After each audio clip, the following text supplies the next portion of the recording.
Hi friends welcome to my YouTube shorts मु सका उठे गाधे रेडी होगी मो गाजर जूस रेडी कर देती आ गाजर जूस पी दी। गाजर जूस पीले बहुत सारा बेनिफिट्स अच्छे आप जानते आज थी मार्गशीर मास गुरुवार से आम घर भी पूजा होता सेपटे मुझे पूरा चिता फिता पकई देती मामा खाଇବା रेडी करता।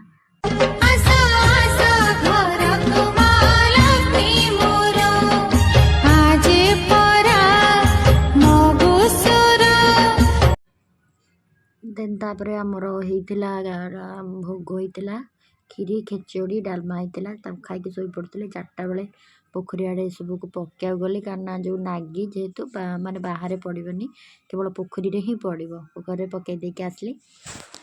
एते सुंदर व्यू देखु बढ़िया लगुच आम आसिलु ठाकुर भी गले घर को।